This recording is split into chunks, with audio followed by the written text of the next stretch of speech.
This toolkit is designed to help local councillors understand what's happening in their council's Elective Home Education team.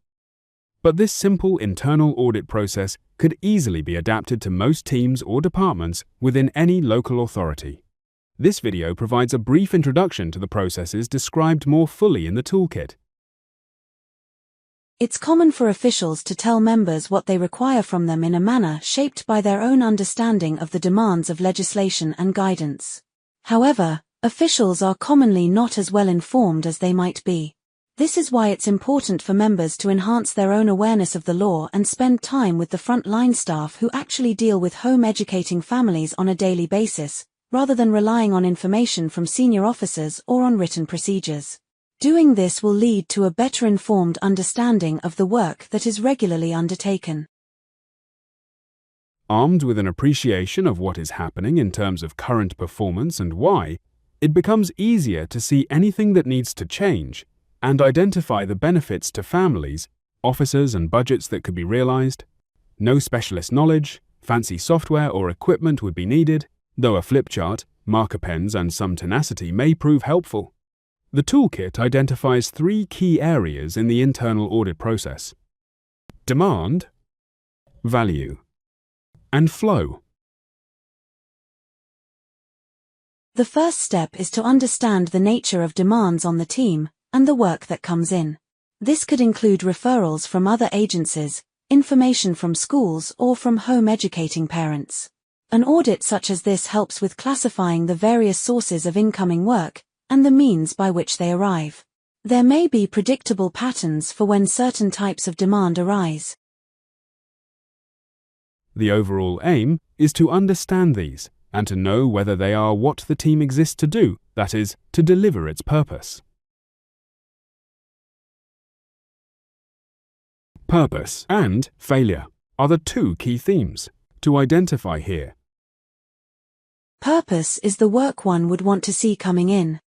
The work that the teams exist to do for families and children on behalf of government to meet their statutory duties. Failure is work one wouldn't want to see coming in, such as demands caused by a failure to meet the law, a duplication of effort, or a failure to do things right the first time, all of which could have been prevented. Failures do more than waste money. They can also harm children and families and put local authorities at risk of litigation. Mitigating against demands of this type provides space for benefits to develop. The second area the audit investigates is value. Value really matters when it comes to delivering what is legally required, and what the best, the most effective and the least intrusive service for home educating families could look like. Finally, the audit encourages counsellors to develop an understanding of the flow of work. How and how well the work the team exists to do actually flows through the systems within a local authority. Asking questions is a key factor in all these stages.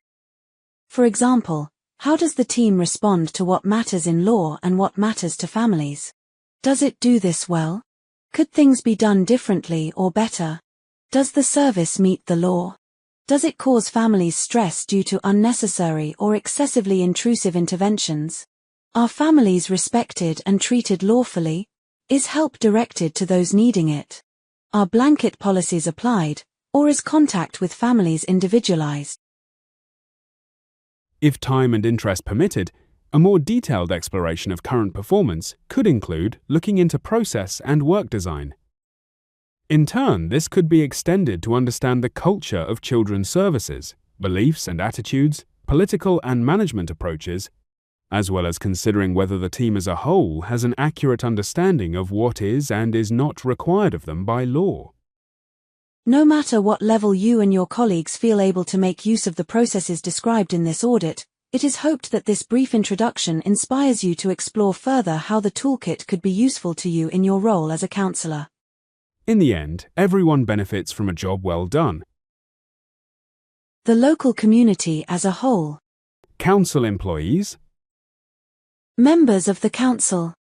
And in this case, the home educating families in your area.